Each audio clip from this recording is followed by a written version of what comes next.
El imperio se sostiene sobre una única certeza. El emperador vive y resguarda a la humanidad. Sin embargo, yo descubrí pruebas de que lleva muerto miles de años. Su alma se disipó en el Warp hace tiempo. Al desvelar esto, planetas ardieron y la fe se derrumbó de la noche a la mañana. Ahora nos confronta la duda que nadie estaba listo para resolver.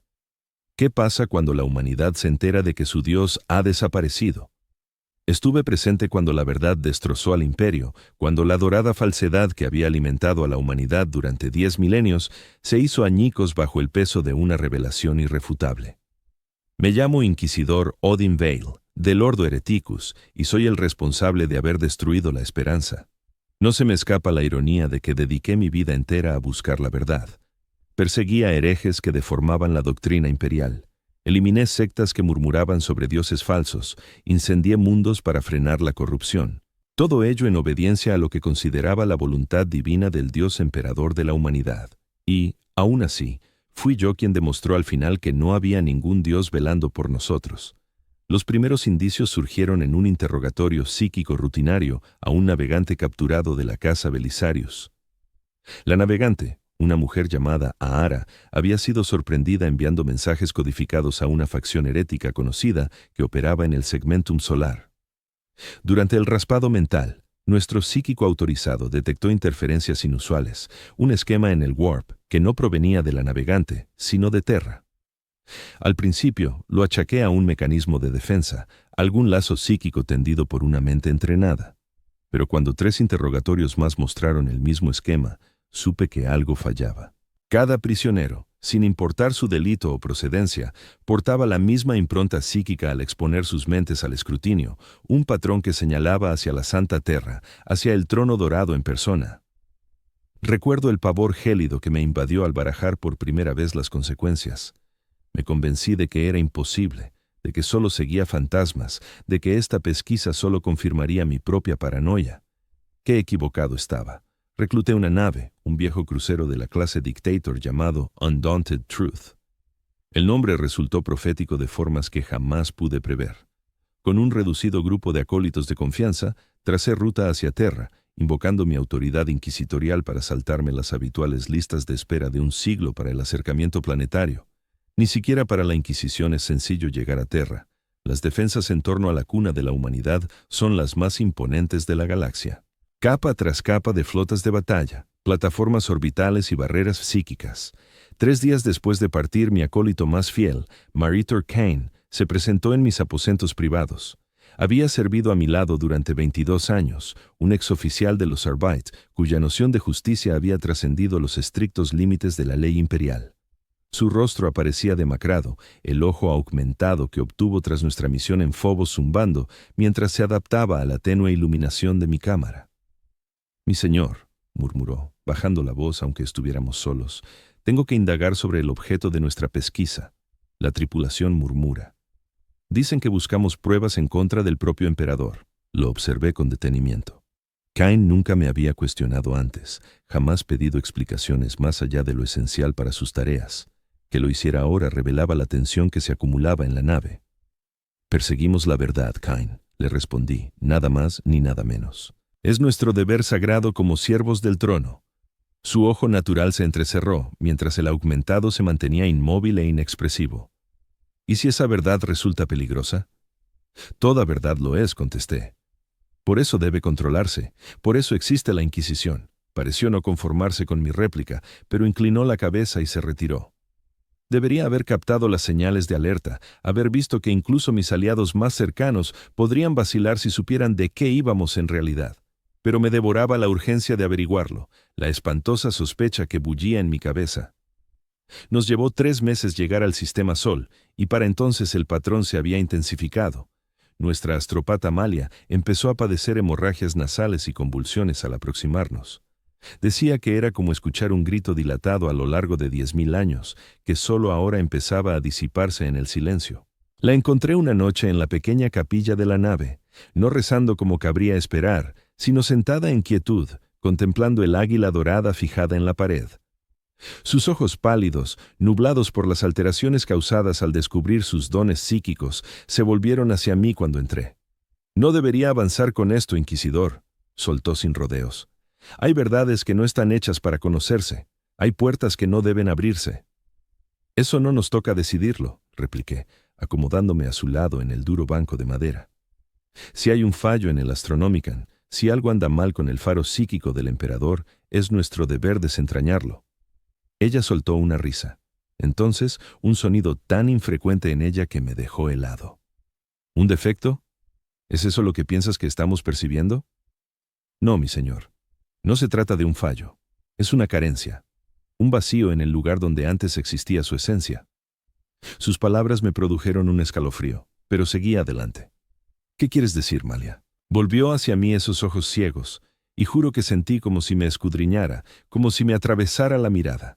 Quiero decir que lo que detectamos no es la presencia del emperador alterándose o debilitándose.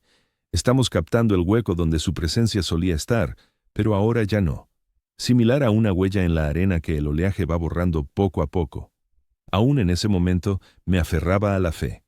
Me repetía que lo que captábamos era una nueva forma de manifestarse el poder del emperador, tal vez una respuesta a un aumento de la actividad caótica, o quizás una señal de su voluntad divina, revelándose de manera distinta. Estaba ansioso por creer cualquier cosa salvo la realidad. Al llegar a Terror, invoqué un permiso especial para acercarme al Palacio Imperial. Solo eso demandó semanas de trámites administrativos, recurriendo a deudas de favores con el cardenal Exus de la Eclesiarquía y el señor inquisidor Vaughn. Mientras tanto, tuve que alojar a mi séquito en una de las innumerables estaciones orbitales que atestaban el espacio de Terror.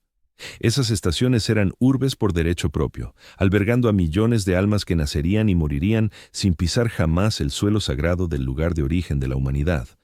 Fue en una de ellas, Sentinel Primus, donde nos topamos con los primeros indicios del malestar que después devoraría al imperio.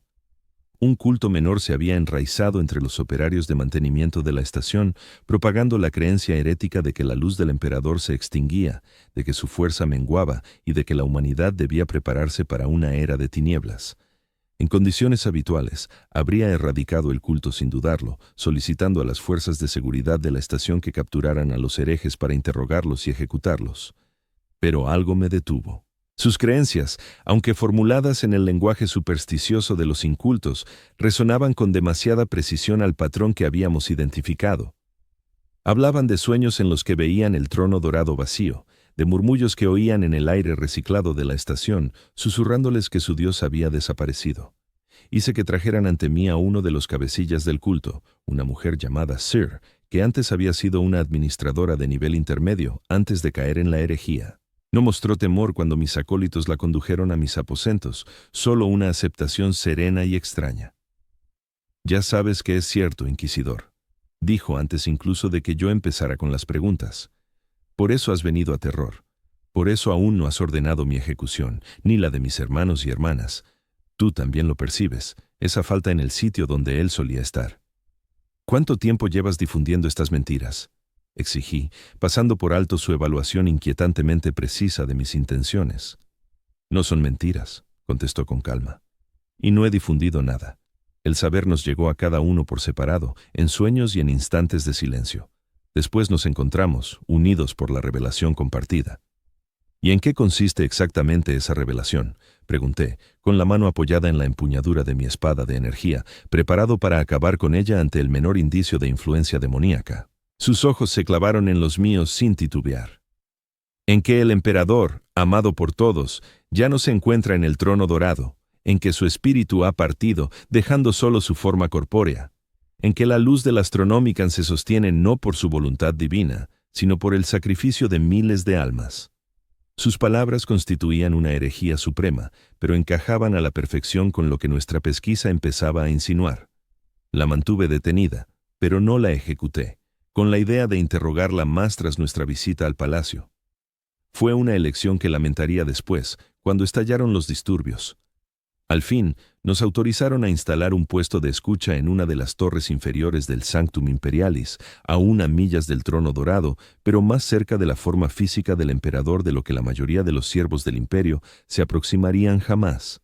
El trayecto hasta nuestra cámara asignada nos llevó a través de estratos de seguridad tan espesos y suspicaces que habrían resultado ridículos en cualquier otro escenario.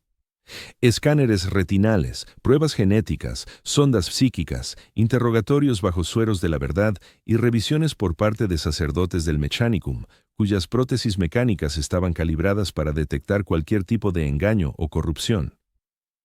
En cada puesto de control, mostré mi rosario inquisitorial, invoqué la autoridad de mi cargo y me sometí a sus exámenes con toda la paciencia que pude reunir. Para cuando llegamos a nuestro destino, incluso Cain, con su temple inquebrantable, empezaba a dar muestras de agotamiento. «Este sitio transmite una sensación errónea, mi señor», murmuró cuando por fin nos dejaron solos en la pequeña cámara polvorienta que sería nuestro centro de operaciones. No sagrada, como siempre me había figurado que sería el Palacio Imperial, solo errónea. Sabía a qué se refería. El ambiente tenía una pesadez, un aura de podredumbre que ningún incienso ni aceites consagrados lograban disimular. Los pasillos por los que habíamos transitado eran magníficos. Por supuesto, adornado con una maestría artística que supera las habilidades de la humanidad actual. Sin embargo, bajo esa magnificencia se percibía un vacío inquietante, como si estuviéramos recorriendo el cadáver preservado de una civilización que una vez latió con vida, en lugar de su esencia vibrante. Nuestra sala era austera aunque práctica, provista de cogitadores y aparatos para enfocar la energía psíquica, dispuestos según mis indicaciones precisas. Estaba evidente que la habían adaptado de forma apresurada para nosotros. Placas de datos y piezas mecánicas amontonadas de cualquier modo en los rincones, con una capa de polvo cubriendo superficies que en un lugar tan sagrado deberían mantenerse impecables. Fue precisamente en ese rincón olvidado del edificio más venerado del espacio humano donde empezamos a desentrañar la realidad. Nuestro astropad se conectó al equipo y por primera vez pudimos aislar el patrón para examinarlo de manera directa, sin el filtro distorsionado de la mente de un prisionero. El procedimiento fue atormentador para Malia. Al unirse al array de enfoque psíquico, su cuerpo se sacudió en espasmos, con sangre brotando de su nariz y orejas. Gritó, un alarido que pareció reverberar mucho más de lo normal en el espacio reducido de nuestra habitación. Cain se acercó para desconectarla, pero lo detuve. Teníamos que saberlo, necesitábamos presenciar lo que ella estaba viendo. «El emperador», jadeó ella, con una voz casi inaudible. «Lo veo, pero no está allí. Veo el trono dorado, pero se halla vacío. Veo la luz del Astronomican, pero no es su luz. Quema, oh trono, cómo arde». Sus palabras se volvieron cada vez más incoherentes. Pero los datos que fluían a través de los cogitadores eran nítidos como el cristal. Lo que descubrimos contradecía todo cuanto me habían enseñado a creer. El patrón no era un mensaje. No constituía una orden, una bendición, ni una expresión de voluntad divina. Era una carencia, un hueco, un espacio negativo donde algo colosal había existido antaño y ahora había desaparecido. Imagina una enorme piedra arrojada a un estanque sereno. La piedra misma podría hundirse bajo la superficie, pero las ondas que genera se expanden, delatando su trayectoria. Lo que detectamos eran las ondas provocadas por el alma del emperador al pasar al warp. No de forma reciente, ni en una catástrofe repentina, sino de manera paulatina, lenta, a lo largo de miles de años, hasta que apenas quedó algo. Al principio, me negué a aceptarlo. Desmonté y volví a armar el equipo. Traje a 3 astropads más para verificar las lecturas de Malia.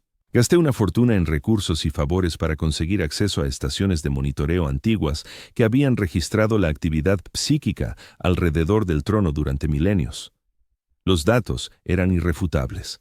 La presencia psíquica que encarnaba al emperador de la humanidad, al dios al que había servido toda mi vida, se había ido disipando durante miles de años. Lo que persistía en el trono dorado no era más que un cascarón vacío, un cadáver en torno al cual se había erigido la mayor mentira de la historia humana. El emperador estaba muerto. Tal vez lo hubiera estado de verdad desde el enfrentamiento con Horus. El faro psíquico del Astronomican, la luz guía que hacía posible el viaje por el warp, no se alimentaba de su voluntad divina, sino del sacrificio de miles de psíquicos cada día. Sus almas se consumían como combustible para sostener la ilusión de que él aún velaba por nosotros. En aquellos sombríos días de revelación, vi cómo mi séquito empezaba a resquebrajarse. Cain se mantuvo fiel, con el rostro severo pero la determinación intacta. «Si esta es la verdad», afirmó, «no altera en nada nuestro deber. Servimos a la humanidad con o sin un Dios que nos dirija». Pero otros no fueron tan firmes.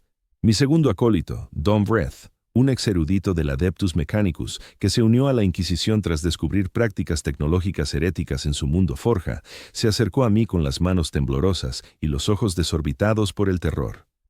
«Esto no puede ser, mi señor», murmuró, con la voz quebrada. «El Omnicia no puede haber desaparecido. El Dios Máquina y el Emperador son uno. Si uno está vacío, ¿qué implica eso para el otro?». No tenía respuesta para él. Las repercusiones de nuestro hallazgo trascendían con creces las cuestiones de fe. Toda la estructura del imperio, su gobierno, su ejército, su economía, se sustentaba en la creencia en la divinidad y la protección del emperador. Si esa creencia era falsa, ¿qué quedaría en pie? Debería haber destruido las pruebas. Debería haber ejecutado a mi séquito y luego a mí mismo, llevándonos el secreto a la tumba. Eso habría sido lo más compasivo. Pero yo era un inquisidor. Había jurado desvelar la verdad, por atroz que fuera. Y en mi orgullo, en mi estupor, en mi urgencia por demostrar que lo descubierto era real, cometí lo imperdonable. Envié las pruebas a un cónclave de inquisidores junto con mis conclusiones. Esperaba debate, esperaba negación. Lo que no anticipé fue que mi transmisión fuera interceptada. Hasta hoy, ignoro quién accedió primero a nuestros datos. Quizás un tecnoadepto que vigilaba las comunicaciones, tal vez un elemento renegado dentro de la propia Inquisición. Lo único que sé es que, en cuestión de horas, la información había empezado a circular, primero como un murmullo, para luego convertirse en una avalancha que ni siquiera las Fuerzas Unidas de la Inquisición lograron detener. Nos encontrábamos en nuestras dependencias cuando llegaron las primeras noticias. Disturbios civiles en las zonas habitables más cercanas al palacio. Las unidades de los árbitres se desplegaban para sofocar lo que describían como un estallido masivo de histeria. Kai irrumpió en mi cámara sin llamar, con el rostro lívido. «Señor, tenemos que irnos de inmediato». Me tendió una placa de datos para que la examinara. En ella, un feed de seguridad capturado mostraba multitudes avanzando por las calles de una de las innumerables ciudades colmena de terror. Gritaban algo. El audio estaba demasiado distorsionado para discernirlo con nitidez, pero el ambiente era inconfundiblemente de pánico violento. «¿Qué proclaman?», pregunté, aunque en el fondo ya lo intuía. Kane tragó saliva con dificultad. «Dicen que el emperador ha muerto, señor. Afirman que el trono está vacío. El impacto fue instantáneo y desastroso. La fe es el pilar sobre el que se erige el imperio. No la tecnología, ni el poderío militar, sino la convicción compartida en la divinidad y el amparo del emperador». Al verse esa fe socavada de golpe, de manera irreversible, las repercusiones superaron cualquier daño que un enemigo externo pudiera haber infligido jamás. Apenas logramos regresar a nuestra nave. Los pasillos del palacio, antes bajo un control estricto y ordenado, se habían sumido en el desorden. Guardias que debían ser los servidores más leales y disciplinados del imperio abandonaban sus puestos o, peor aún, se volvían contra sus oficiales. Los civiles empleados en los innumerables departamentos administrativos del palacio huían despavoridos o se agrupaban en turbas frenéticas, exigiendo saber si los rumores eran ciertos.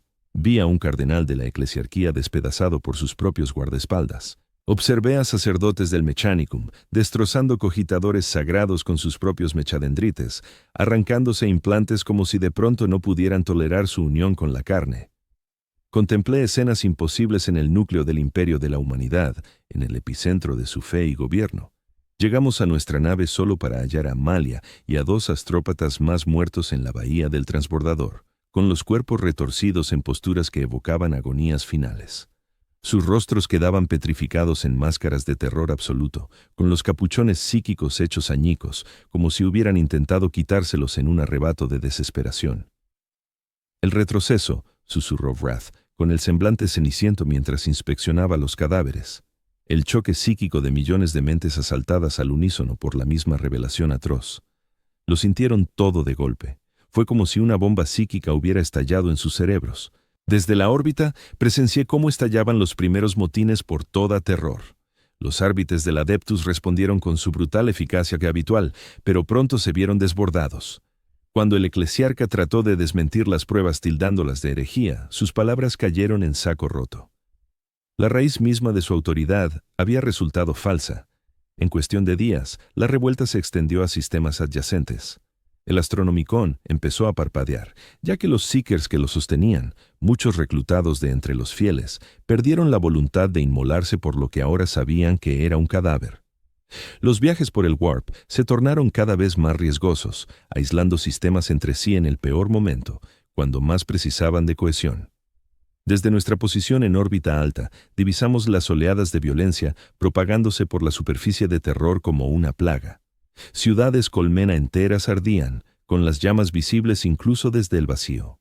Las plataformas de defensa orbital se apagaban una a una, con tripulaciones muertas, huidas o rendidas a nuevos señores.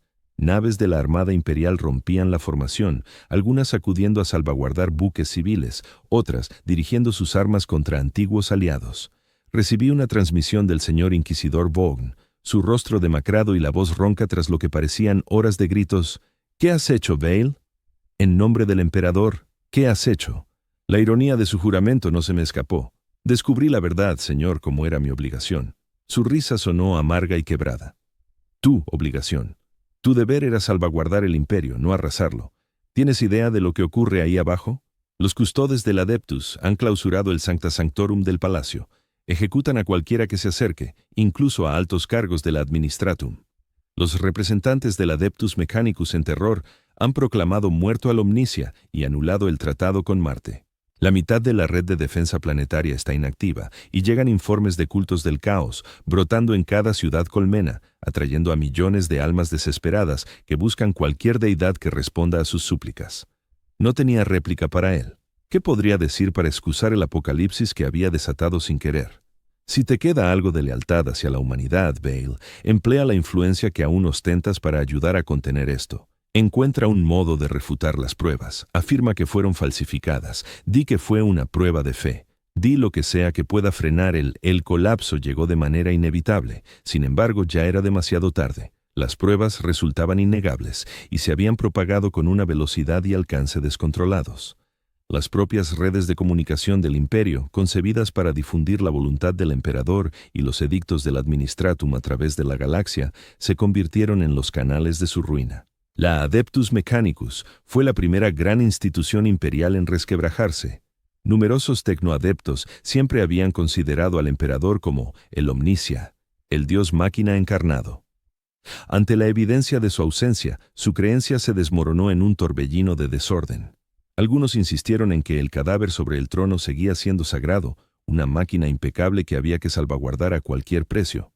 Otros proclamaron que había llegado el momento de superar por completo la divinidad orgánica, de adoptar una deidad puramente mecánica.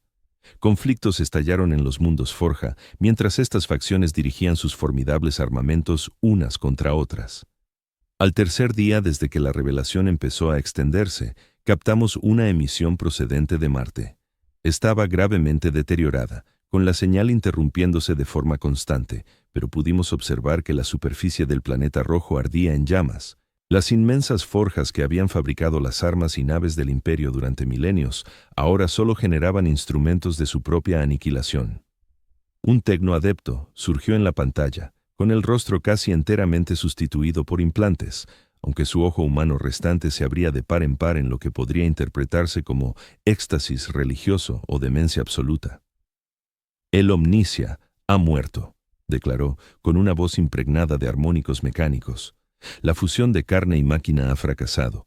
Debemos elevarnos a la categoría de dioses, perfeccionar nuestras formas más allá de la visión defectuosa del falso Omnicia. Marte convoca a todos los fieles siervos del dios máquina para romper las cadenas del imperio y abrazar el Mechanicum trascendente. La transmisión se cortó de golpe, sustituida por otra. Esta provenía de un tecnoadepto con augmentaciones más discretas, casi ocultas bajo sus vestiduras carmesíes. Aquí el archmagos Delphan Grus, dirigiéndose a todos los leales siervos del Omnicia. Ignoren todas las emisiones del hereje Kelbor Hall. La forma física del Omnicia permanece en el trono dorado. Aunque su conciencia pueda haber trascendido nuestra comprensión, su recipiente sagrado debe ser custodiado. Marte sigue fiel a Terra y al verdadero Mechanicum. Todas las fuerzas del Omnicia reciben la orden de defender las forjas sagradas frente a la herejía trascendente. Las capillas de marines espaciales, esos semidioses de la guerra forjados a partir del legado genético del emperador, respondieron de formas tan diversas como sus procedencias.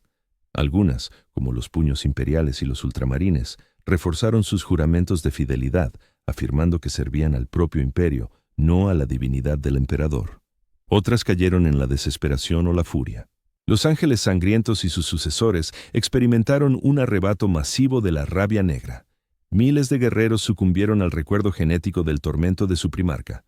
Los lobos espaciales simplemente se replegaron a Fenris, con su gran flota desvaneciéndose en el warp cada vez más traicionero. Interceptamos una transmisión Vox entre el maestro de los puños imperiales, el capítulo maestro Vogn Hagen, y lo que parecía un emisario de la Adeptus Custodes. El audio era deficiente, pero el mensaje resultaba suficientemente nítido. Los puños imperiales estamos preparados para salvaguardar el palacio como hemos hecho siempre. La voz de Hagen sonaba resuelta, inquebrantable. La realidad sobre el estado del emperador no altera en nada nuestro deber. La réplica del custodio fue gélida, casi mecánica en su exactitud. No se precisa su servicio, maestro de capítulo. El palacio imperial es el territorio de la guardia custodia. Ni lo necesitamos, ni lo solicitamos.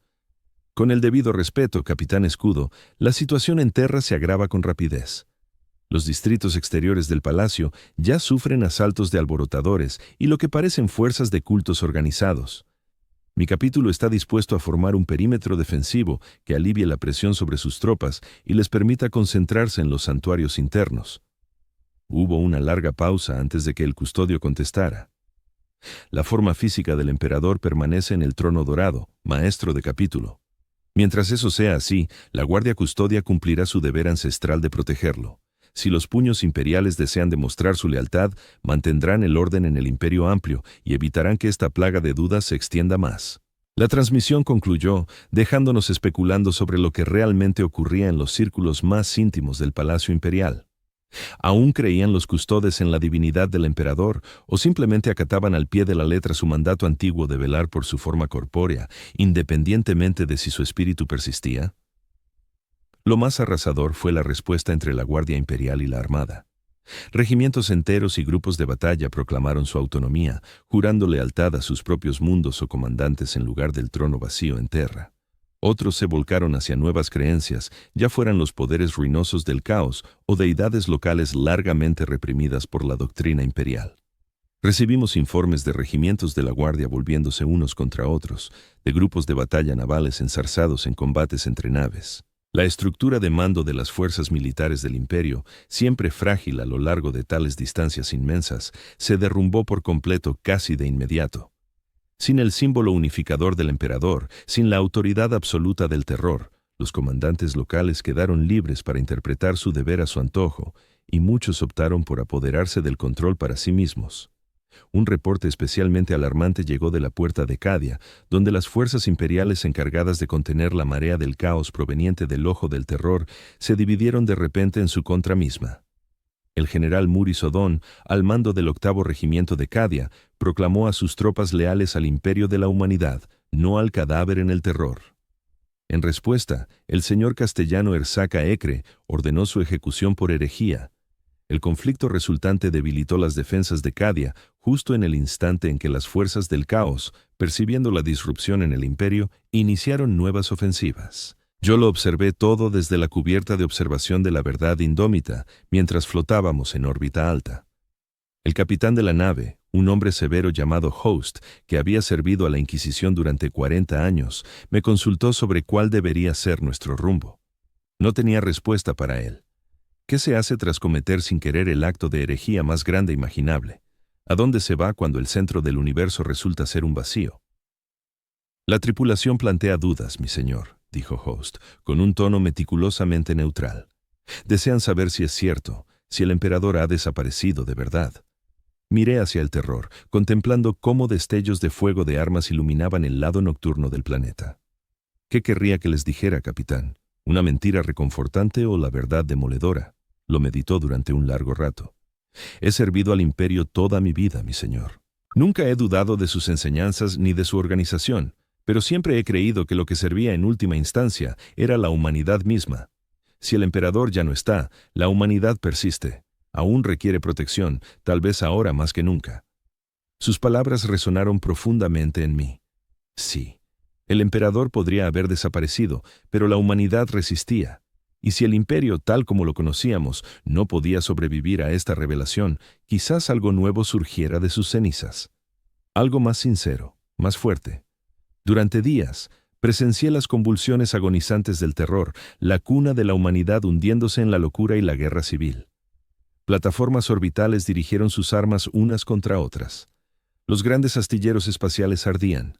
El flujo incesante de naves de suministros que mantenía alimentado al planeta se redujo y luego cesó por completo. Miles de millones perecerían de hambre en las semanas venideras. Pero eso era solo el inicio del espanto.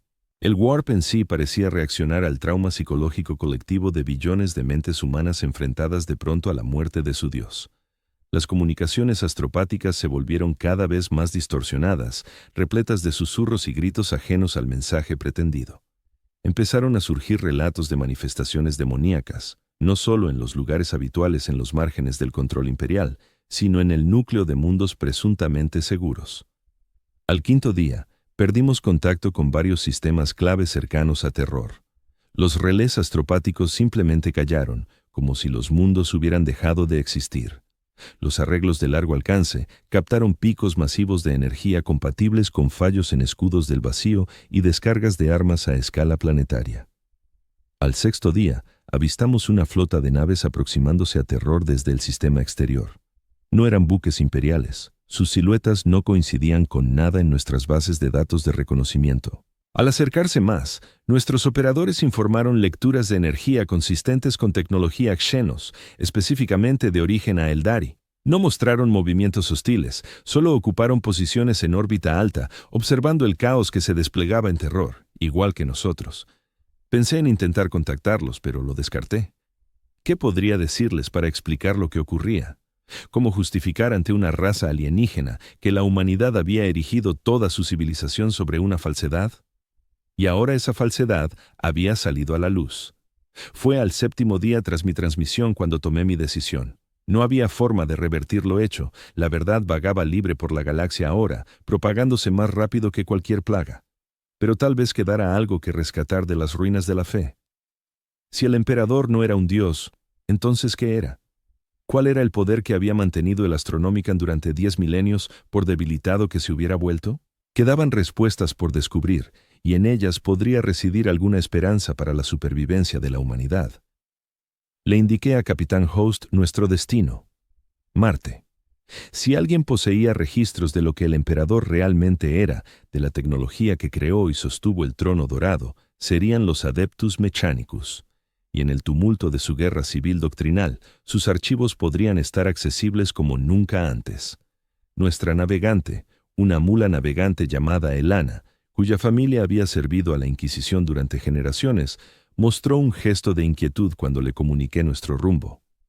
«El Warp está agitado, mi señor», afirmó, con su tercer ojo oculto tras un diadema de oro labrado, aunque su rostro delataba una clara preocupación. El Astronomican parpadea como una vela azotada por el viento. No puedo asegurar un trayecto seguro ni siquiera hacia un destino tan próximo como Marte. «Haz lo que puedas», le respondí. El saber que perseguimos podría ser la última esperanza para la humanidad. Mientras rompíamos la órbita, sorteando los restos de combates espaciales, eché un último vistazo a Terra. El mundo natal de la humanidad ardía en llamas. La atmósfera se oscurecía visiblemente por el humo, incluso desde el vacío. En mi soberbia, en mi afán por desentrañar la verdad, había logrado lo que innumerables enemigos de la humanidad no consiguieron en 10 milenios. Había golpeado el núcleo de la fe humana y descubierto su extrema fragilidad. El viaje a Marte debería haber durado horas. En medio de la creciente turbulencia del Warp, con el Astronomican titilando como una llama en la tormenta, nos consumió casi 2 semanas. Nuestra navegante salía de cada tránsito entre el espacio real y el inmaterial cada vez más exhausta, más demacrada. Tras el salto definitivo que nos situó en la órbita marciana, se derrumbó. La sangre manaba de debajo de su diadema. «Algo está mutando en el Warp», murmuró mientras el médico la atendía. «Algo inmenso se agita, mi señor». Lo percibí observándonos, siguiéndonos en nuestro recorrido. No hostil, aún no, pero consciente. Consciente de un modo que jamás había experimentado antes. Al llegar por fin, hallamos el planeta rojo en un estado apenas superior al de Terra. Las inmensas ciudades Forja libraban batallas entre sí. El cielo se cubría de humo industrial desviado hacia la ruina. Plataformas orbitales intercambiaban andanadas sobre la superficie del mundo. En tierra, cohortes de Skitarii avanzaban unas contra otras, sus armas trazando rastros de devastación por los desiertos ancestrales de Marte. Mediante mis códigos inquisitoriales, que pronto podrían perder todo valor en esta era transformada, contacté con el magos Delan Grass, un antiguo sacerdote del conocimiento que en su día colaboró en mi pesquisa sobre fragmentos corruptos de STC. Si alguien me concedería entrada y resguardo, sería él. Su réplica fue prudente pero intrigada. Organizó nuestro atraque en Olympus Mons, la urbe forjada más colosal de Marte y sede del fabricador general en persona, o al menos de lo que quedaba de ella. Al aproximarnos, advertí daños graves en los niveles superiores de la ciudad. Enormes cráteres salpicaban las laderas del volcán extinto, y los muelles orbitales sustentaban huellas de un enfrentamiento reciente y feroz. Nuestra lanzadera fue recibida por un escuadrón de naves de combate del Mechanicus, que nos guiaron a través de un campo de escombros con cascos destrozados y cadáveres flotantes. El vacío en torno a Marte era tan disputado como su corteza, con naves lucientes emblemas de ciudades forja rivales enzarzadas en duelos brutales a corta distancia. Sobrevolamos los restos de lo que sin duda fue un acorazado imponente. Su estructura vertebral partida y sus cubiertas expuestas al vacío. Los cuerpos de su dotación derivaban entre los despojos de su buque. Nos aguardaba un grupo de guerreros Skitarii, con sus túnicas rojas polvorientas y raídas, sus armas marcadas por el uso inmediato. Nos condujeron por pasillos sembrados de restos de humanos y artefactos. Servidores persistían en sus rutinas programadas, pisoteando los cadáveres de los caídos con frialdad mecánica. El aire olía a cobre y plástico chamuscado, el aroma habitual del Mechanicus, ahora mezclado con el hedor fresco de la masacre. En un cruce, nos topamos con una visión que resumía la guerra civil que devoraba Marte. Un puñado de sacerdotes del conocimiento yacía muerto, sus implantes diseminados por el suelo, como si los hubieran desmontado con meticulosidad. Sobre ellos se erguía un servidor, cuya parte orgánica había sido casi por completo sustituida por engranajes. Siguiendo su directiva de barrer el piso, ajeno al horror circundante o al detalle de que su herramienta esparcía la sangre en vez de borrarla. El Magos Grass nos acogió en lo que antaño fue una librería, convertida ahora en su puesto de mando. Su forma era una obra cumbre de mejoras mecánicas, con apenas rastro de carne, salvo un ojo gris penetrante. Mechadendritas se retorcían a su alrededor como sierpes metálicas, conectándose a calculadoras y terminales de datos. Inquisidor Bale, me saludó, con voz sintética y monótona. Has provocado un revuelo considerable en el cosmos. No lo negué. Busco sabiduría, magos, sobre el emperador, sobre su verdadera esencia. ¿Fue? Repitió Grass. No es. Ya has emitido tu veredicto. La prueba es innegable. Afirmé que su presencia psíquica se disipaba desde hace milenios. Lo que perdura en el trono no es aquello que el imperio ha venerado. Los mechadendritas se inmovilizaron un instante. Las consecuencias de tu hallazgo trascienden los dominios de la creencia, Inquisidor. Atacan los pilares mismos del Mechanicus. El Omnicia y el emperador Han sido lo mismo en nuestra doctrina durante 10.000 años. Si uno desaparece, ¿qué implica eso para vuestro dios máquina? Completé yo por él. Por eso en parte he venido aquí, no solo para descubrir qué fue el emperador, sino qué perdura, qué podría conservar aún la humanidad. Grus emitió un sonido que podría haber sido una risa, un estallido de estática desde su emisor Vox. Preservación. Sí. Esa es la cuestión que nos separa ahora. ¿Qué merece ser preservado? ¿La forma física en el trono? ¿Las tecnologías que lo mantienen vivo o el saber que precedió a la verdadera comprensión del Omnicia, anterior a la unión con la doctrina imperial? ¿Y tú dónde te sitúas, magos? Su único ojo orgánico se clavó en mí. Yo me alío con el conocimiento, Inquisidor, como siempre he hecho. La verdad podría arrasar nuestra civilización, pero de sus cenizas podría surgir una más honesta, si logramos sobrevivir tanto tiempo. Hizo un gesto hacia una pantalla que mostraba datos tácticos de todo Marte. Iconos rojos, que representaban fuerzas enemigas, rodeaban la ciudad forja por todos los flancos. La facción Moira avanza cada día. Creen que el dios máquina existe al margen del emperador, que su presunta muerte no afecta a su fe. Otros, como los discípulos de Kelbor Hall, ven esto como una chance para elevar al Mechanicus por encima de las demás instituciones imperiales, para forjar un imperio puramente tecnológico, libre de las supersticiones de la carne. Y tú no estás de acuerdo con ninguno. Los mecopéndulos de Grus se agitaron en algo que podría equivaler a un encogimiento mecánico de hombros. Creo que la comprensión debe anteceder a la fe. No podemos elegir en qué creer hasta que sepamos qué es real. Por eso te concederé acceso a nuestros archivos, Inquisidor, no porque comparta tus conclusiones, sino porque comparto tu ansia por saber. Nos permitió entrar en una bóveda de datos segura, oculta en las profundidades bajo la ciudad Forja. Mientras las escaramuzas rugían en la superficie, bajamos a la frescura sombría de las catacumbas ancestrales de Marte.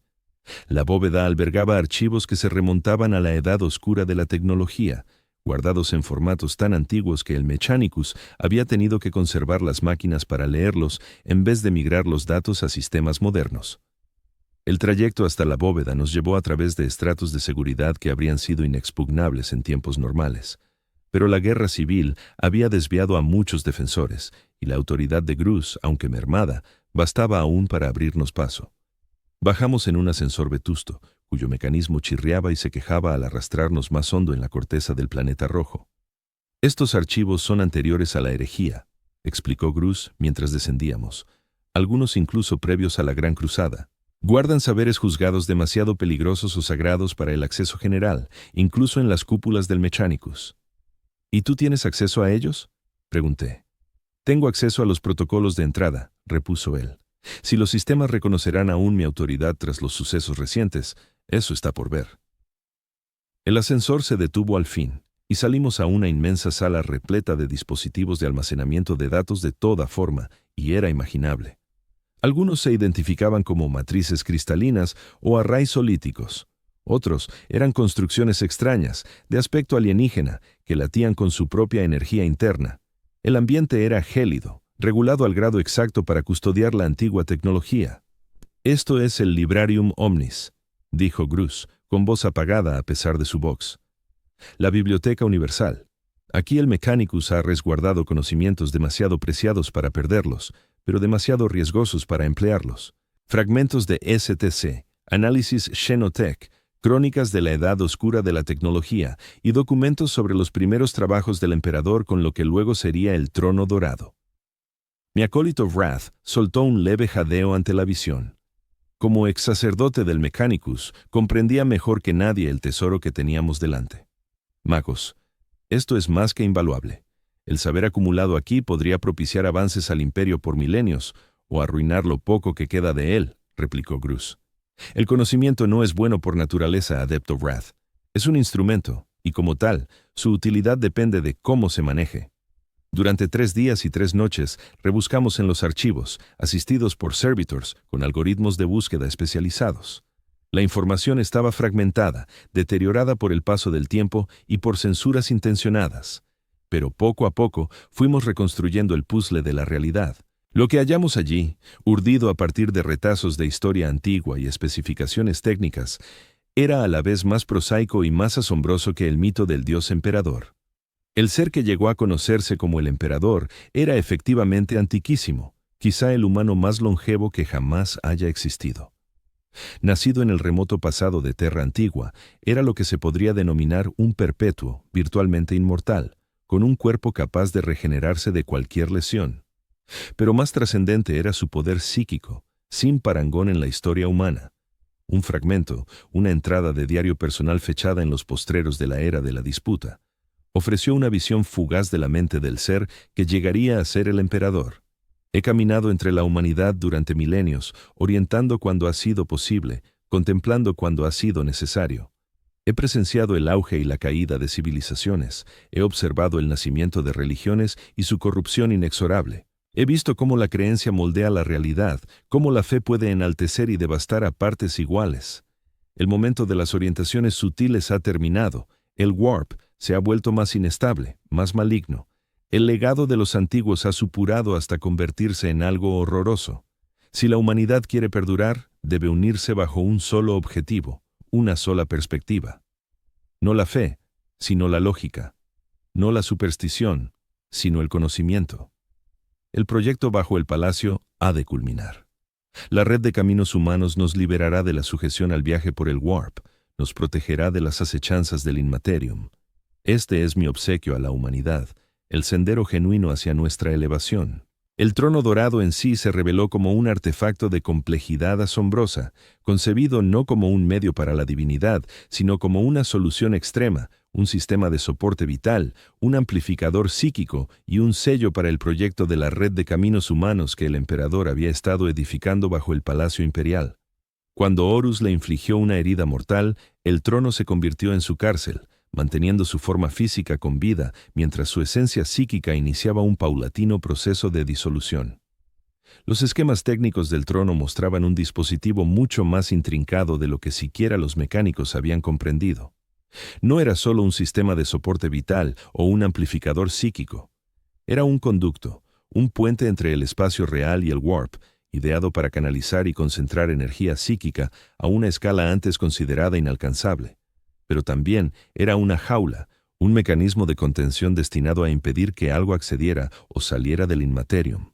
«Estas especificaciones están incompletas», comentó Red, examinando los datos fragmentados. Da la impresión de que quien lo diseñó ocultó a propósito ciertos detalles de su propósito. Pero por lo que percibo, el trono nunca se planeó como una estructura perdurable. Fue una providencia provisional, un parche hasta que se pudiera finalizar otra cosa. La red de caminos humanos, propuse, recordando la entrada del diario. Red asintió. Tal vez, o quizá algo completamente distinto. Lo evidente es que el trono dorado, tal como lo conocemos en la actualidad, no funciona según su diseño primigenio. Ha sido alterado, adaptado a lo largo de milenios para fines que su creador jamás imaginó. Pero lo más impactante fue la prueba de que el propio emperador nunca reclamó divinidad. El culto imperial, la adoración religiosa del emperador como un dios, surgió tras su encierro en el trono, como una herramienta política para cohesionar a la humanidad bajo una sola creencia. La visión original del emperador era un imperio humano laico, libre de la influencia corruptora tanto de la religión como de las entidades del warp, que se alimentaban de la fe. Encontramos crónicas del temprano imperio, antes de la herejía, cuando la verdad imperial era la doctrina oficial. El rechazo expreso a la religión, el acento en la razón y el potencial humano por encima de la fe y la intervención divina. El emperador se opuso activamente a su propia veneración, viéndola como un retroceso peligroso a las supersticiones que casi aniquilaron a la humanidad en la era de la discordia. La ironía resultaba asfixiante. La mayor falsedad del imperio se había erigido sobre la mayor derrota del emperador. En su batalla final, no solo perdió la movilidad corporal, sino que se vio obligado a contemplar, en el remanente de conciencia que le quedaba, la distorsión de su visión en precisamente lo que había combatido por evitar. Mientras permanecía entre las antiguas pilas de datos, asimilando la envergadura de nuestro hallazgo, experimenté un profundo sentimiento de pérdida, no solo por la fe que me había sostenido toda mi vida, sino por la perspectiva que se había desvanecido. El emperador no anhelaba la divinidad ni la adoración. Buscaba alzar a la humanidad más allá de sus supersticiones, liberarla del fervor religioso que después se dirigiría hacia él. Cain me localizó allí, rodeado de tablillas de datos y proyecciones hololíticas. Su expresión era sombría, pero había una determinación renovada en su mirada. «¿Qué harás con este saber, mi señor?» Alcé la vista hacia él, consciente de repente de mi agotamiento. «¿Qué se puede hacer, K? El mal está hecho.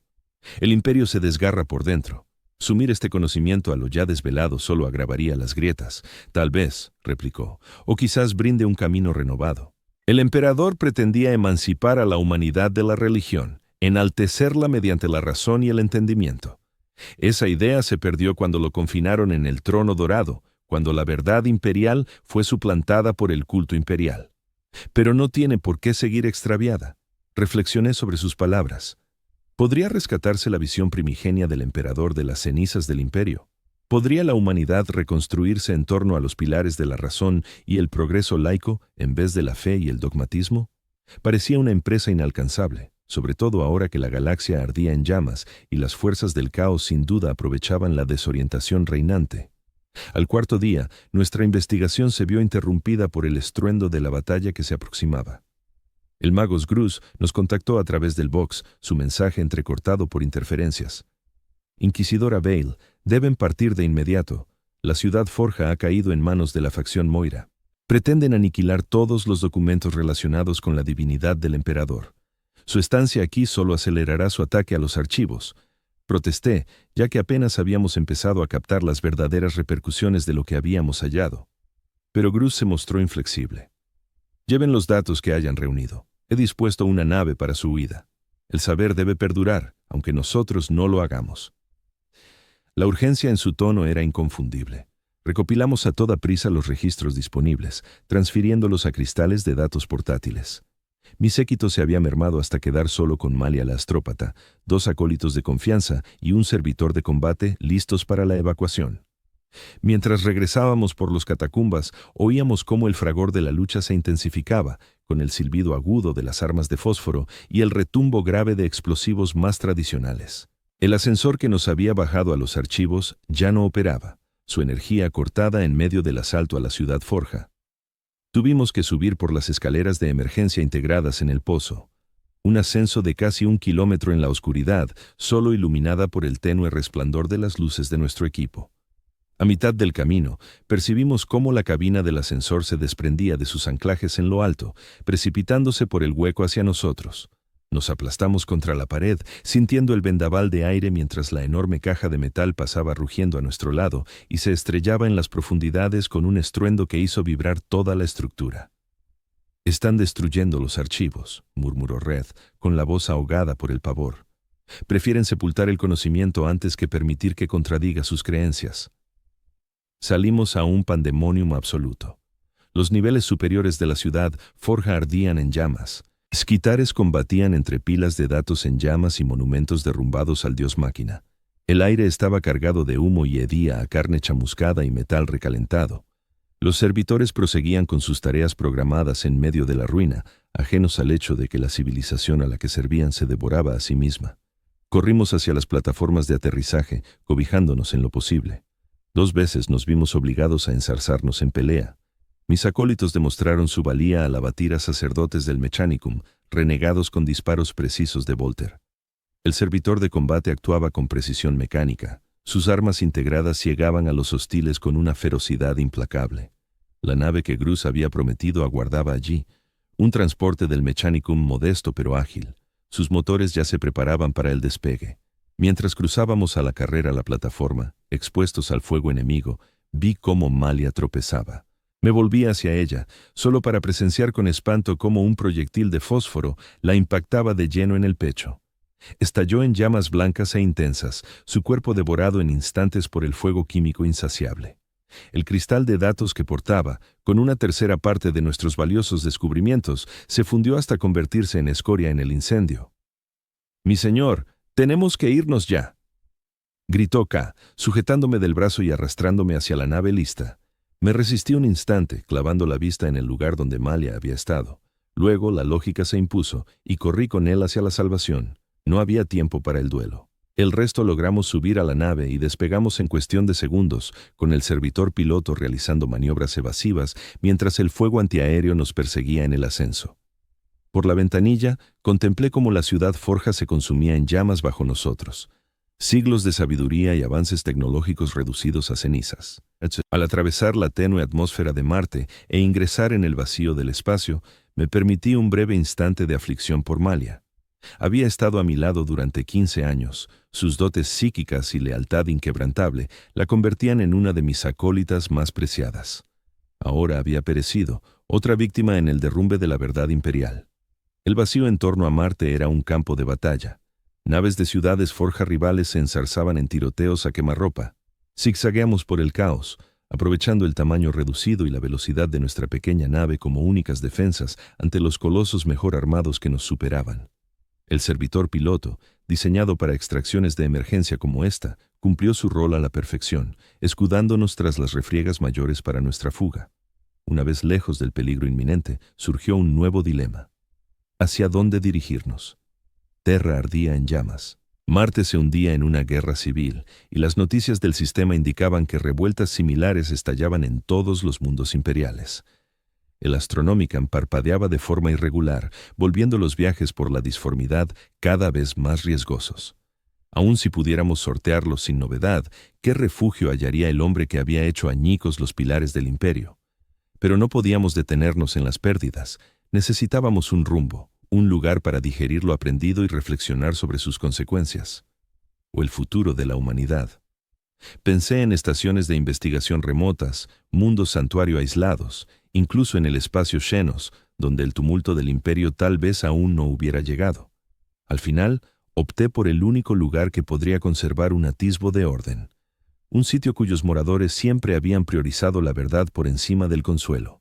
El monasterio fortaleza de los Caballeros Grises en Titán, satélite de Saturno. Los Caballeros Grises eran singulares entre los Adeptus Astartes, forjados expresamente para combatir las huestes del caos. Eran de los pocos siervos imperiales que siempre habían conocido al menos una porción de la verdad sobre la esencia del Warp y sus moradores. Su fe no se basaba en la divinidad del emperador, sino en la necesidad humana de resguardo frente a potencias mucho más nefastas. Si alguien podía acoger mis hallazgos con cordura en lugar de histeria, serían ellos.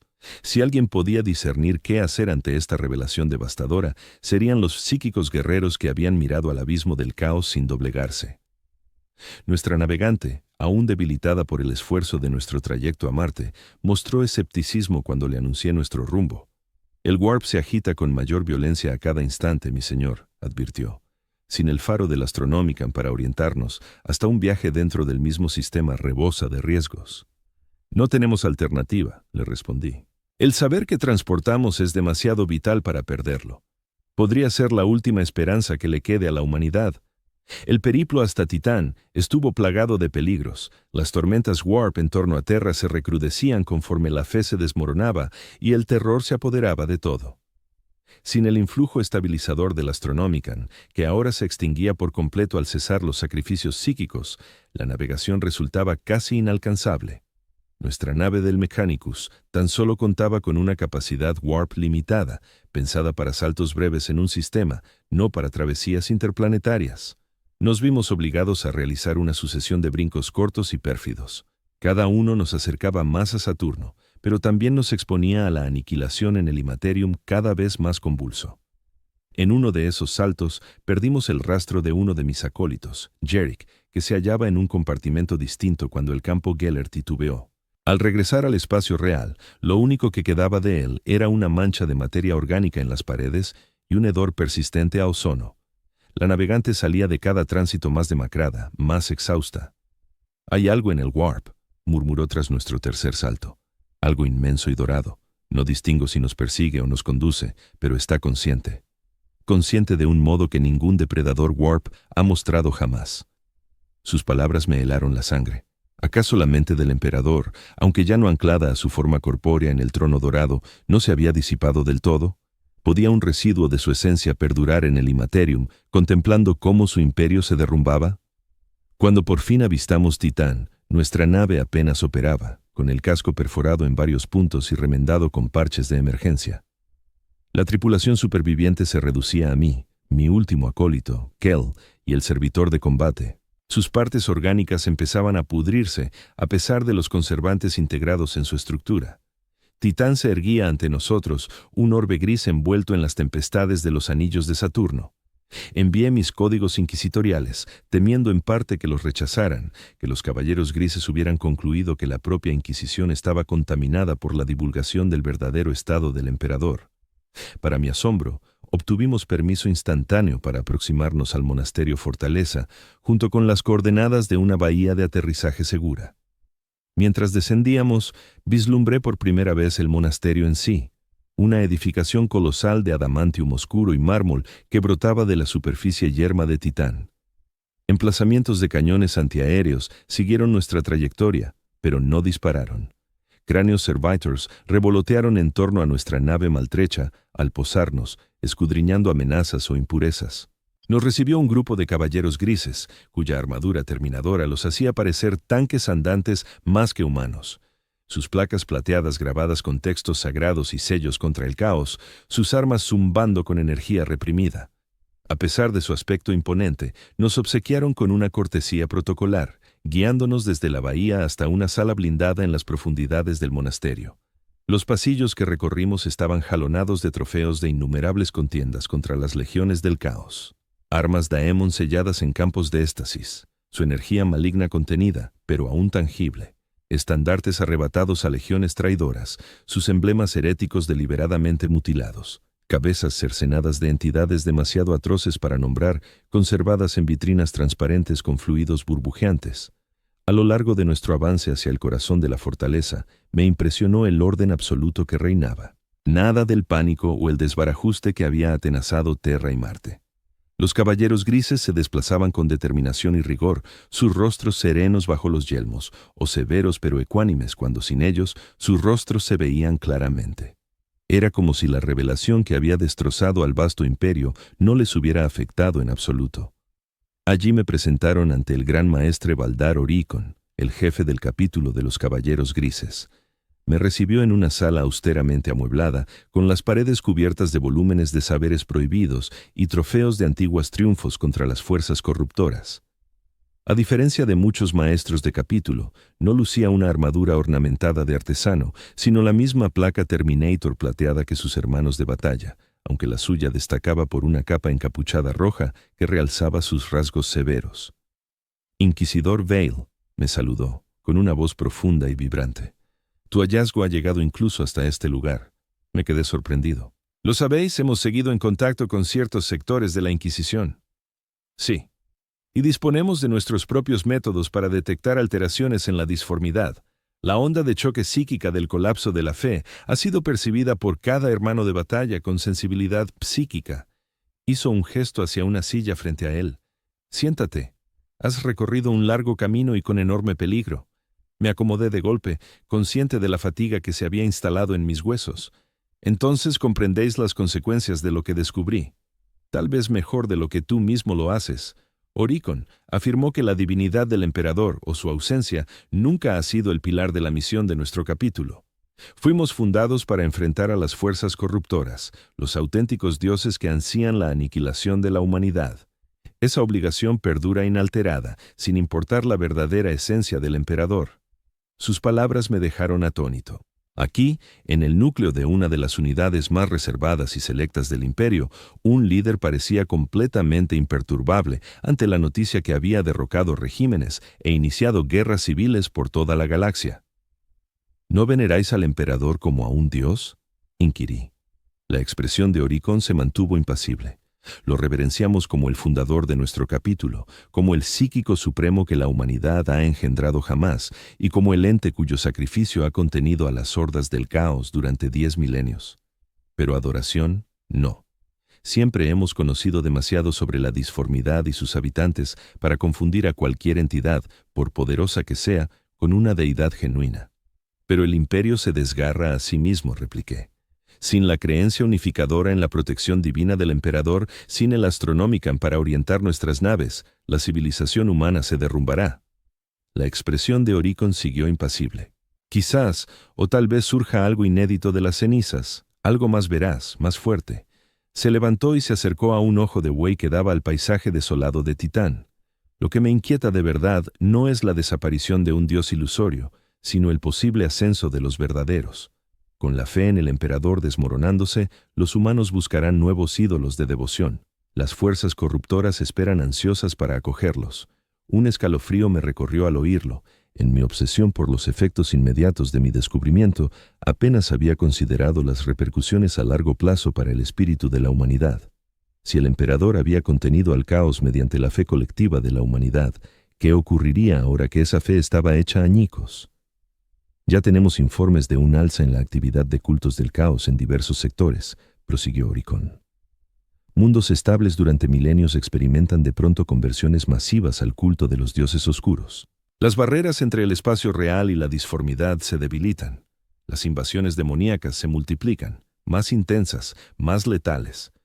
¿Y qué se puede hacer?, lo pregunté. ¿Cómo sobrevive la humanidad a esto? Oricon se volvió hacia mí, sus ojos captando el brillo gélido de estrellas lejanas. Esa, Inquisidor Vale, es la cuestión que hemos convocado para debatir. No eres el único que ha buscado asilo aquí. En las últimas semanas, delegados de distintas organizaciones imperiales han llegado a Titán. La Inquisición, el Administratum, incluso facciones de la eclesiarquía que priorizan la supervivencia sobre la ortodoxia. Me guió fuera de la sala por pasillos largos de piedra pulida. Servidores y siervos del capítulo se desplazaban con determinación en sus tareas, sin rastro del pánico o desorden que había paralizado a otras instituciones imperiales. La disciplina del monasterio Fortaleza se mantenía firme, como una isla de estabilidad en una galaxia que caía en la anarquía. Pasamos por dependencias donde los caballeros grises se preparaban de diversas maneras. Unos afilaban sus destrezas en círculos de combate, con movimientos tan veloces que mis ojos humanos apenas los seguían. Otros meditaban en estancias equipadas con campos supresores psíquicos, sus mentes protegidas del tumulto que sin duda azotaba la disformidad. Los tecnomarines reparaban trajes de armadura Terminator, grabando sellos nuevos y reforzando los antiguos frente al recrudecimiento de la actividad caótica. El capítulo se alista para la guerra, comenté. Oricon asintió. Una guerra como ninguna que hayamos conocido, no contra un solo adversario ni en un frente único, sino por todo el imperio, contra las legiones del caos, fortalecidas por la crisis de fe de la humanidad. Accedimos a una amplia sala circular presidida por una mesa redonda de BE. Faltaba el mármol en su superficie. Alrededor de ella se agrupaban las figuras que representaban los restos del mando imperial. Reconocí a varios inquisidores, entre ellos al señor inquisidor Bogan, quien me había facilitado el acceso a Terra. También había enviados del Administratum, de la Eclesiarquía e incluso un magos tecno que se mantenía aislado del resto, con sus mechadendritas agitándose de forma inquieta. Oricon señaló una silla vacía.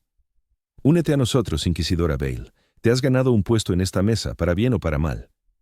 Mientras ocupaba mi lugar, noté el peso de sus miradas sobre mí. Algunas hostiles, otras intrigadas, todas cargadas con el saber de lo que estaba acaeciendo en el imperio que habían servido toda su existencia. Los debates que vinieron después se prolongaron durante días. Informes llegaban de todos los rincones de la galaxia, cada uno más alarmante que el anterior. El imperio se resquebrajaba por todas sus líneas de fractura existentes y generaba nuevas cada día. El fallo del Astronomican había dejado varados innumerables naves en el Warp, mientras que otras aparecían décadas desviadas de su ruta. Sus tripulaciones enloquecidas por la prolongada exposición al Inmaterium sin la luz guía de Terra. Gobernadores planetarios proclamaban su independencia. Comandantes militares se autoproclamaban reyes. Cultos del caos surgían de la clandestinidad, engrosando sus filas con los desilusionados y los desesperados. La guerra civil del Adeptus Mechanicus se había extendido a cada mundo forja, con algunas facciones intentando forjar un nuevo dios máquina para suplir al emperador, otras inclinándose hacia la adoración del dragón del vacío, un fragmento sí tan largamente rumoreado como prisionero en el propio Marte. Pero entre los relatos de derrumbe y ruina asomaban destellos de resistencia. Capítulos de marines espaciales, erigiendo perímetros defensivos en torno a sistemas habitados. Regimientos de la Guardia Imperial resistiendo firmes ante tanto la rebelión como las incursiones del caos. Cónclaves inquisitoriales forjando alianzas provisionales con fuerzas de defensa planetarias para sostener el orden. La humanidad, al parecer, no estaba dispuesta a deslizarse en silencio hacia las tinieblas. Al tercer día de deliberaciones, el gran maestre Oricon exigió silencio. La sala, que había bullido con las voces contrapuestas de los representantes imperiales disputando sobre recursos y prioridades, se sumió en el mutismo. Quote 21. Declaró. Quote 22. El señor inquisidor Vaughan, un hombre enjuto cuyo rostro mostraba las cicatrices de innumerables choques con los enemigos de la humanidad, tomó la palabra en primer lugar. La verdad no se puede ignorar. Cualquier intento de negar el hallazgo de la inquisidora Vale solo se interpretará como otro engaño más. Debemos reconocer la realidad de la condición del emperador y sustituir la fe en el emperador. ¿Por qué?, inquirió la cardenal Olga Chureno de la Eclesiarquía, con la voz afilada por la ira. La fe es lo que ha mantenido unido al imperio durante 10 milenios. Sin ella, ¿qué queda? La fe en la humanidad misma, propuse yo, interviniendo por primera vez en horas. Todas las miradas se volvieron hacia mí. El emperador, aparte de todo lo demás, encarnaba el ápice del potencial humano. Si no era un dios, entonces era el mayor ser humano que jamás existió. Alguien que lo sacrificó todo para resguardar a nuestra especie de las depredaciones, tanto de los Xenos como del Warp. Me puse en pie, dirigiéndome a la mesa con una confianza creciente. Hemos pasado milenios venerando a un ente que, según todos los testimonios, rechazó tal veneración, cuya visión primigenia era la de un imperio humano secular unido por la razón en vez de la superstición. Tal vez, al perder a nuestro falso Dios, tengamos la chance de recuperar esa visión. El Tecno, que se había presentado como Xerxes, cabeza del Logos Histórica Veritas, una facción volcada en salvaguardar el saber auténtico por encima del dogma, asintió conforme. Los datos rescatados de Marte respaldan esta lectura. El emperador pretendía liberar a la humanidad de las cadenas de la religión para elevar a nuestra especie mediante la ciencia y la razón. Palabras bonitas, se burló la cardenal Chureno. Pero no se puede sustituir 10.000 años de fe por un llamado a la razón de la noche a la mañana. Las masas necesitan algo en qué creer, algo superior a ellas mismas. Entonces que crean en la verdad, murmuró Oricon con voz serena. El universo es más atroz y más asombroso de lo que la doctrina simplificada del culto imperial les ha permitido vislumbrar. El Warp es real, los seres que habitan en él son reales. La amenaza que suponen para la humanidad es real, pero también lo son la resiliencia humana, la inventiva humana, el valor humano. Apoyó sus manos acorazadas sobre la mesa, el sonido reverberando en la sala como el martillo de un juez. Propongo la creación de una nueva coalición, no para restaurar el imperio tal como era, eso es imposible ya, sino para conservar lo que se pueda rescatar, para erigir bastiones de la civilización humana que resistan la tormenta inminente, para congregar saber, recursos y guardianes en torno a núcleos poblacionales que quizás sobrevivan a lo que está por venir. ¿Y quién lideraría esta coalición?, preguntó Van. Sin el emperador, ¿quién ostenta la autoridad? Nadie en solitario, contestó Oricon. Un consejo, tal vez, representando los restos de aquellas organizaciones que aún se dedican a la supervivencia de la humanidad en lugar de aferrarse a su propio dominio. Los marines espaciales, las divisiones leales de la Guardia Imperial, los sectores sensatos del Mechanicus, la Inquisición, o lo que quede de ella que aprecie la verdad, y la eclesiarquía, inquirió la cardenal Chureno con la voz cargada de aprensión. Oricon sostuvo su mirada con firmeza. Aquellos dispuestos a ajustar sus doctrinas a esta realidad inédita. Sí, la fe puede ser una fuerza formidable para el bien si no se asienta en un suelo de engaños. El emperador quizá no fuera un dios en el sentido clásico, pero su sacrificio por la humanidad fue auténtico. Su batalla contra las potencias ruinosas persiste. Aunque su mente se haya disipado en gran medida en el Warp, aún hay un sentido en ello, un legado que merece respeto. Las conversaciones prosiguieron, volviéndose más concretas a medida que transcurrían las horas. Se trazaron estrategias para el traslado de personal clave y suministros desde Terra antes de su caída inexorable al caos o algo peor. Se elaboraron inventarios de planetas que podrían actuar como nuevos núcleos de gobierno humano. Los Caballeros Grises propusieron el propio Titán como sede provisional de la coalición, gracias a sus barreras psíquicas y su ubicación aislada, que lo convierten en uno de los sitios más protegidos del sistema solar. Mientras nos sumergíamos en los detalles de cómo rescatar lo salvable del imperio en ruinas que se desmoronaba, me vi cada vez más atraído por los informes de fenómenos extraños en el Warp que seguían llegando de todos los rincones de la galaxia. Astrópatas que describían visiones de una luz dorada desplazándose por el inmaterio, navegantes que hablaban de corrientes inéditas en el Warp, configuraciones que jamás habían detectado. Bibliotecarios de los Marines espaciales, que compartían sueños colectivos sobre una entidad ni humana ni demoníaca, sino algo completamente distinto. En un corto receso de las sesiones del Consejo, me acerqué a uno de los bibliotecarios de los Caballeros Grises, un guerrero psíquico llamado Hyperion, cuya fama había llegado incluso a mis oídos. Se decía que su poder mental era de los más elevados en su capítulo, su intelecto, un arma tan letal como la alabarda de fuerza que portaba. «¿Tienes dudas sobre el Warp?», me dijo al verme aproximarme anticipándose a mis palabras, «sobre lo que ocurre allí desde tu hallazgo». Asentí, sin extrañarme de que hubiera captado mis pensamientos superficiales. Hay relatos de algo que se mueve en el inmaterio, algo novedoso, o tal vez algo ancestral que está mutando. Los ojos de Hyperion, de un plateado impactante que parecía captar luminosidad ausente en el pasillo tenuemente iluminado, se clavaron en mí. Es a la vez reciente y eterno, Inquisidor. El ser que conocías como el Emperador ha estado disipándose en el Warp durante milenios, pero esa energía, esa conciencia, no ha perecido. Se ha metamorfoseado. ¿En qué?, pregunté, sintiendo un escalofrío ante la convicción de su tono. Esa es la incógnita que absorbe a los psíquicos más fuertes de nuestro capítulo. Al morir un humano, su alma suele ingresar al Warp, donde podría ser devorada por los depredadores que habitan en él, o disolverse en el vasto océano de mentes. Pero el emperador no era un mortal común. Su poder psíquico era inmenso, más allá de toda comprensión. Y durante 10.000 años ha sido el centro de adoración de billones de almas humanas. ¿Estás insinuando que el emperador, o lo que queda de él, se ha convertido en una entidad del Warp por derecho propio? ¿Un dios en esencia, si no en su génesis? La cara de Hyperion se mantuvo impasible, aunque percibí una seriedad profunda en su réplica. Es una hipótesis que no podemos ignorar.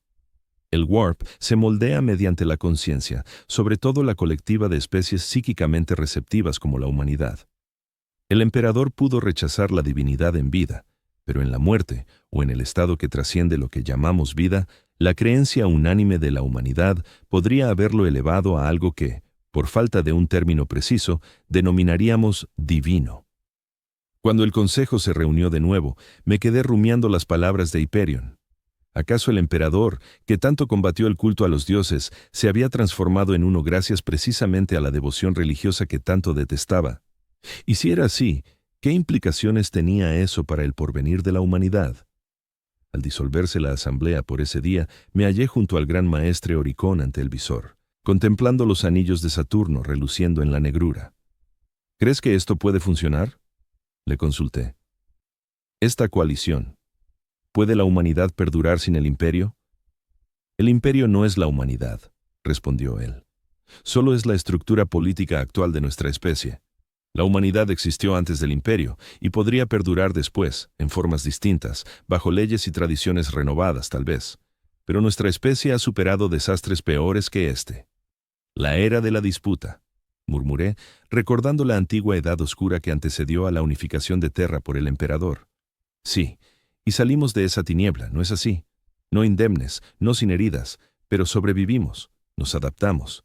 Se volvió hacia mí con el rostro serio. A menudo se inclina un poco.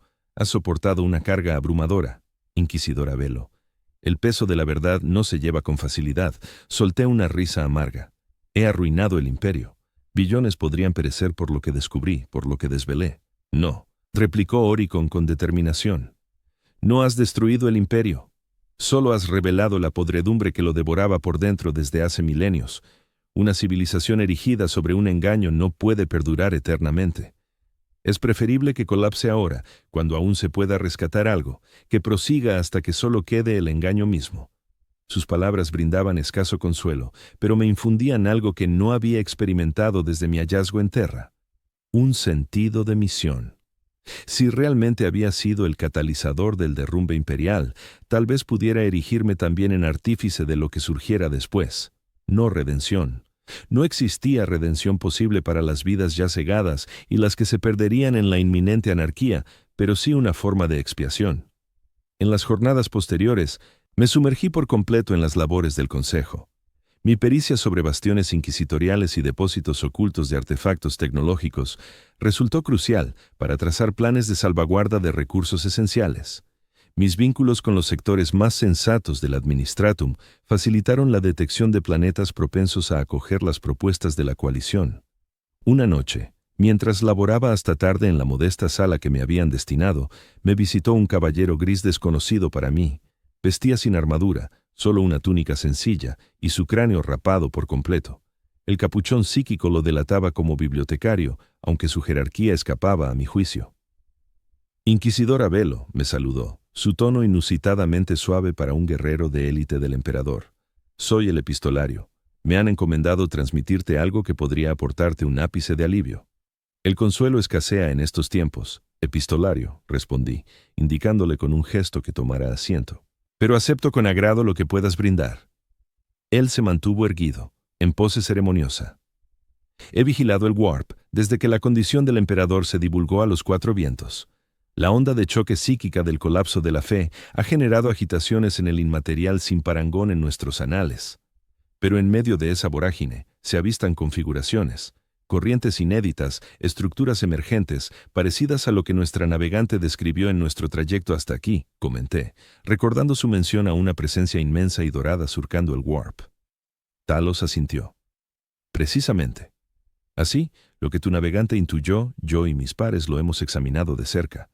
La energía psíquica que antaño se concentraba en la forma corpórea del emperador sobre el trono dorado se ha disipado en el Warp. mas no ha sido aniquilada ni devorada por las bestias que acechan allí. Al contrario, parece estar cuajando en una entidad renovada, atrayendo hacia sí el eco psíquico de la devoción humana hacia el emperador a lo largo de milenios. Me incliné hacia adelante, cautivada pese al cansancio. ¿Qué intentas decirme, epistolario? Lo que afirmo, inquisidora, es que la muerte del dios emperador podría estar pariendo a un emperador dios. No un cadáver venerado como divino, sino una auténtica presencia warp nacida de la fe y la voluntad compartida de la humanidad. Una entidad que, a diferencia de los dioses del caos, no se nutre de nuestro terror, furia o codicia, sino de nuestra esperanza, nuestro valor, nuestra tenacidad para resistir. Las repercusiones eran abrumadoras. Si lo que dices es cierto, entonces la conciencia del emperador, o lo que haya devenido, persiste aún, velando por la humanidad, quizás con mayor inmediatez que cuando estaba atada a su cuerpo mortal. Esa es nuestra convicción. Sí. La faz de Talos se mantuvo grave. Pero no confundas esto con una mera prosecución de las doctrinas de los cultos imperiales. Esta entidad, de existir como la percibimos, no es el emperador tal como fue. Es algo inédito, moldeado no solo por su conciencia primigenia, sino por 10.000 años de creencias humanas. Podría albergar sus recuerdos, su voluntad, su misión, pero ha sido transmutada por el alma colectiva de la humanidad en formas que escapan a nuestra comprensión plena. 2 semanas tras mi llegada a Titan, nuestras discusiones se vieron truncadas por un informe apremiante. Una colosal tormenta warp había envuelto Terra, aislándola por completo del resto de la galaxia. Las escasas comunicaciones astropáticas que lograron filtrarse antes del corte narraban incursiones demoníacas por todo el planeta, el Palacio Imperial mismo asediado, no por rebeldes humanos, sino por los lacayos de las potencias ruinosas. Los caballeros grises se aprestaron para partir de inmediato, una hermandad completa de hermanos de batalla, equipándose para la contienda. Su objetivo no era rescatar Terra, eso ya se reconocía como inalcanzable, sino recobrar reliquias y personal que pudiera salvarse antes de que la cuna de la humanidad sucumbiera del todo al caos. Solicité unir fuerzas con ellos. Oricon lo rechazó. Tu saber es demasiado preciado para exponerlo al riesgo, me explicó, y hay otra labor para la que estás más capacitada. Esa labor consistía en actuar como emisaria ante la remaining loyal worlds of the Imperium, to explain the truth of what had happened and to extend the coalition's offer of protection and partnership. It was a mission that would take me far from terror, far from the heart of the catastrophe I had unleashed, but not from my responsibility. The preparations for my journey were swift but thorough. I was provided with a modified inquisitorial vessel, faster and better armed than my previous ship. A complement of Grey Knights, a squad of 5 battle brothers led by Brother Captain Gas, would accompany me, both for protection and to lend weight to the Coalition's proposals. Astropaths, navigators, tech priests, all carefully selected for their skills and their ability to adapt to the new reality we faced. Before the Grey Knights departed for their desperate mission to Terror, Oricon shared with me one last piece of information, a theory that had emerged from our analysis of the data recovered from Mars. The Emperor's consciousness, though dissipated, is not truly gone, he said. The psychic energy that was his being has been slowly absorbed into the warp itself over the millennia. Not destroyed, but transformed into what? I asked. That is the question. Is it not? The warp is a reflection of collective consciousness, particularly human consciousness, due to our psychic sensitivity as a species. For 10,000 years, trillions of humans have directed their faith toward the Emperor. That psychic energy had to go somewhere, had to become something. I considered the implications. You're suggesting that the Emperor, or what remains of him, has become a true warp entity. A god, in fact, if not in origin. Oricon nodded. It is a possibility, one that might explain certain phenomena we have observed. Grey Knight battle brothers have reported visions in the heat of combat against demonic entities, visions of a golden light that burns away corruption. Some have even claimed to hear a voice, though the words are never clearly remembered after the fact. If true, I said slowly, then the irony is absolute. The Emperor, who rejected godhood in life, may have attained it in death through the very religious worship he opposed. The universe is seldom lacking in irony, Inquisitor Vale, Oricon said with the ghost of a smile, and the warp even less so. If the Emperor has indeed become a warp deity, then he is unlike any other. born not of a single emotion or desire, but of humanity's collective will to survive, to overcome, to endure in the face of overwhelming darkness. He placed a hand on my shoulder, the weight of his Terminator gauntlet heavy but reassuring. Keep that possibility in mind as you travel to the loyal worlds. The truth you bear is devastating. But this additional truth might offer a kind of hope. Not the false hope of divine protection, but the more subtle hope that our collective will, our collective belief, has power in itself. That humanity, united in purpose if not in politics, might still forge its own destiny. The Grey Knights departed the following day. A strike force of silver armor and psychic might bound for the rowing warp storm that had swallowed Terror. I watched their ships vanish into the immaterium, wondering if I would ever see Oricon or any of them again. 3 days later, I departed as well aboard a modified inquisitorial corvette named the Veritas. With me traveled representatives from the coalition, each chosen for their skills in diplomacy or their connections to the worlds we would visit. Our first destination was Hydrer, an Imperial Navy stronghold that had so far maintained its loyalty to the idea of the Imperium, if not to Terror itself.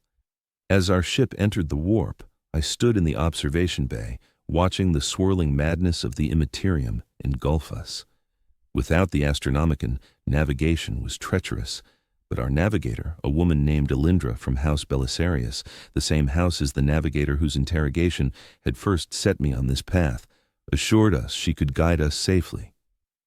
"The warp has changed," she told me, her third eye covered by an ornate golden diadem, but not in the way one might expect. "There are new currents, new patterns forming. Something is being born out there, Inquisitor, something that has never existed before." I thought of Oricon's theory about the Emperor's consciousness becoming a true warp entity. "Can you sense it? This new presence?" Alindra's expression was difficult to read, but I detected a hint of wonder in her voice. "Not directly, no, but I can see its effects. Areas of the warp that were once turbulent are now calm. Predators that once would have been drawn to a ship like ours are fleeing from something they fear more than hunger." "What could demons fear?" I asked. "Extinction," she said simply. "The very concept of their unbeing. The warp is thought-given form." Inquisitor. If enough humans believe in a power that can unmake the ruinous powers, then that belief itself becomes a weapon. As we journeyed deeper into the sea en las turbulentas corrientes del Inmaterium, meditaba sobre la asombrosa ironía de todo aquello. El emperador que había intentado liberar a la humanidad de las cadenas de la religión se había convertido precisamente por su rechazo en el centro de la fe más imponente de la historia humana. Y ahora, esa devoción compartida parecía estar moldeándolo en aquello mismo que él había combatido, un dios de la disformidad surgido de la creencia humana. Sin embargo, tal vez esta nueva presencia, de ser real, se distinguiera de los dioses del caos en algo esencial. No como un parásito que se nutre de las pasiones humanas, sino como un simbionte fortalecido por la determinación colectiva de la especie. No un déspota que exige adoración, sino el producto del anhelo unificado por protección y orientación. En esa chance residía un hilo de esperanza para lo que vendría. No la vuelta al imperio tal como había sido. Eso resultaba inviable ya, sino quizás el surgimiento de algo distinto. Algo que respetara la visión primigenia del emperador, reconociendo al mismo tiempo la necesidad humana de aferrarse a una entidad superior en la que confiar. Nuestro trayecto nos llevó por zonas de la disformidad que habrían sido intransitables sin la luz del Astronomicon. Aún así, de algún modo, nuestra navegante descubrió rutas inexistentes en teoría. En varias ocasiones, nos topamos con entidades demoníacas atraídas por el faro psíquico del campo Geller de la nave, solo para verlas huir ante una presencia dorada y resplandeciente que asomaba en los límites de nuestra percepción. «Nos conduce», murmuró Ira en uno de esos momentos. «Nos ampara. Sea lo que sea, desea nuestro triunfo». Las palabras del epistolario resonaron en mi mente. Un dios emperador. No el cadáver en el trono, sino una entidad renovada, nacida de la fe y la voluntad unida de la humanidad. Una forma de la disformidad que, a diferencia de los dioses del caos, no se alimentaba de nuestros impulsos más oscuros, sino de nuestra esperanza, nuestro valor, nuestra firmeza para resistir. ¿Podía una tal criatura tener existencia? Y si era así, ¿qué implicaba para el destino de la humanidad? ¿Se trataba realmente de la conciencia del emperador transformada?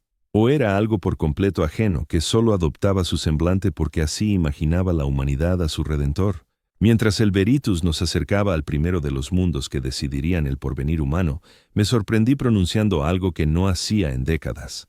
Desde que juré lealtad a la Inquisición, una plegaria no al Dios emperador como lo había concebido antes, sino a lo que persistiera del hombre que lo dio todo por la supervivencia de la especie, al eco psíquico de su determinación que quizás se estuviera condensando en la disformidad en una forma inédita.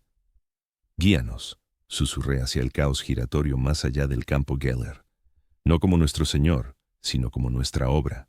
Muéstranos cómo afrontar lo que se avecina. Y en las profundidades del Inmaterium, en un plano donde los pensamientos y sentimientos adquieren corporeidad, juraría haber captado una respuesta. No en palabras, sino en un arrebato de propósito, de nitidez entre el desorden. El sendero por delante sería extenso y plagado de riesgos. La galaxia ardería, las verdades antiguas se desmoronarían, y miríadas de vidas se perderían en el paso de lo que fue a lo que podría ser. Pero la humanidad perduraría, alterada, marcada, tal vez mermada a una porción de sus antiguas cifras y dominios, pero subsistiría, y en esa subsistencia yacía la semilla de un renacer futuro, de una comprensión renovada sobre nuestro rol en el cosmos y nuestra conexión con las fuerzas que yacen tras el velo de la realidad. El emperador había muerto. Viva la humanidad por siempre.